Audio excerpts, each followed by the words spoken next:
Hey y'all, it's Debbie, your girl with pearls, and today I'm bringing you my homemade Italian sauce recipe. Now, in other previous videos, I've mentioned that I am allergic to garlic and onions. I know. It's not easy, folks, but it is what it is, so I have had to adapt all of my recipes and still find a way to bring flavor into what I am cooking. So it has taken quite a while to get my sauce recipe to taste really good without garlic and onions because they're just so flavorful.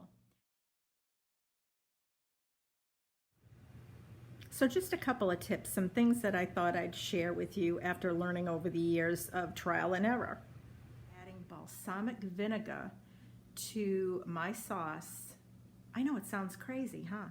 But it really livens up the flavor. So, and you know, the other thing is using the right cheese. And I'm gonna, talk a little bit about that here in this video as well. But I've had to find the most flavorful things that I could find. And the Locatelli cheese by far is the most flavorful. The balsamic vinegar is flavorful. And by adding a lot of fresh herbs, you really, really bump up the flavor notes. It really makes a delicious sauce that my family and friends all enjoy.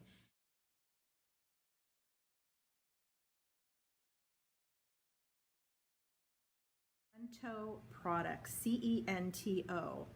And they have the San Marzano tomatoes, which I think after all the years of making sauce, over 40 years I've been married and making sauce for my Italian husband, and I've tried all different brands. I'm not going to knock a brand, but I'm going to tell you that the CENTO San Marzano has the sweetest non-acidic flavor. We actually took a couple of trips to Italy and were able to go to Tuscany and learn about how things are grown, the different soils, why some wines taste this way, why some olives taste that way, why some tomatoes taste this way. It was fascinating. It was fascinating. And you really get to learn why different regions produce better products than others. It depends on their rain, it depends on their soil, it depends on their sunshine, etc. So for me, I found this is the best tasting sauce, so that's why I always buy CENTO. Now, you may be able to find it in other stores where you live. I know Walmart carries the CENTO Puree. I've not seen the CENTO San Marzano in Walmart. I know Publix carries some of the CENTO brand as well. And I like the CENTO tomato paste, but my little Italian market carries all of it that I use. So, check it out, try it for yourself, see if you can see the difference. Now, my husband and I, years ago, after we came back from Italy, we opened 3 different cans. We're into taste testing in our family. And we opened 3 different cans, different brands of tomatoes. We opened the CENTO San Marzano, and then we opened 2 other brands, which I won't name. And we just tasted it raw right out of the can. And what a difference. One was very acidic. One was it just had a very odd flavor. But the San Marzano was not only sweet, but it tasted like real tomatoes. Like you had just grown them in your garden, picked them, and ground them up for your sauce, like the old days. So that's why we prefer that brand. So remember that it's the ingredients you use as well that make the sauce. So if you're using fresh herbs, you're going to get a much more flavorful sauce. If you're using really good cheese, not out of a jar off of a grocery store shelf, but you're actually going and getting the cheese cut and ground fresh, you're going to have a much more flavorful sauce. If you're using good quality canned tomatoes and canned paste and good olive oil, you're going to get a better flavor sauce. So all those things play into how your sauce is going to come out. Let's get into my homemade sauce.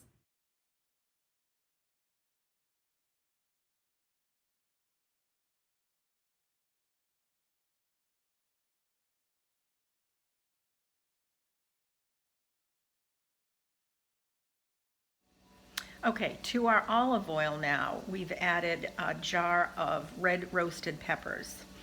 And I'm sauteing that with the Italian spices. And now I'm going to add in 1 teaspoon of balsamic to absolutely elevate the flavor.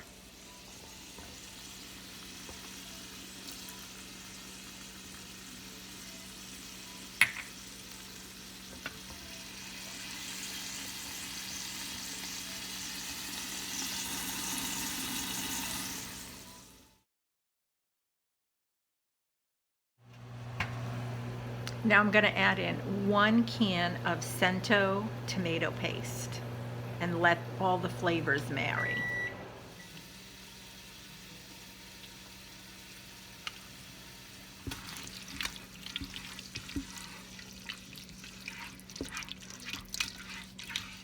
Okay, so now I'm going to add in 5 cans of the CENTO tomato puree.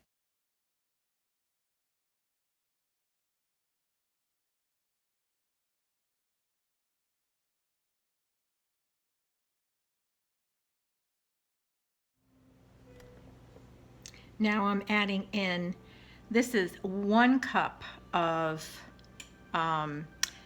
loosely packed parsley, and then I chopped it finely, and I'm going to add that in. And I also added the 5 basil leaves and chopped that with it as well. And now I'm going to add 2 bay leaf.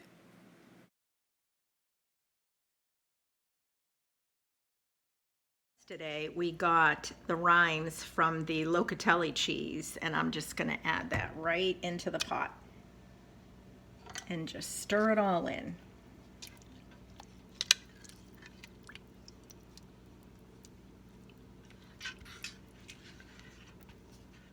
Okay, now I'm going to add all the meatballs. So here are my frozen meatballs, and I took them out last night and let them defrost in the refrigerator, and I'm going to throw them in the sauce now. Okay, so I'm going to add my meatballs, and you can see that I didn't fry or bake them. I'm adding them raw because the sauce is going to flavor the meatballs even more. Okay, now it's just going to simmer all day. And I always make a big batch of sauce and then put 1 cup servings into baggies and freeze them. This way I can make a quick lasagna because I've got the sauce all made ahead of time, or a vegetable casserole like this is. I also use it in my quinoa, which I make almost once a week. I've got zucchini and summer squash and red roasted peppers, and I throw in a little bit of the tomato sauce as well. So it's great to have on hand. Now I'm going to include at the end of this video a link so you can look at my homemade meatball recipe.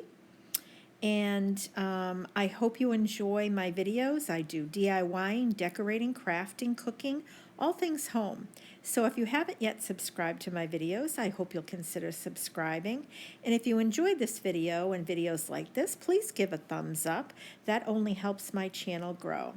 Hey friends, thanks so much for joining me. I hope you'll come back and see me again. God bless.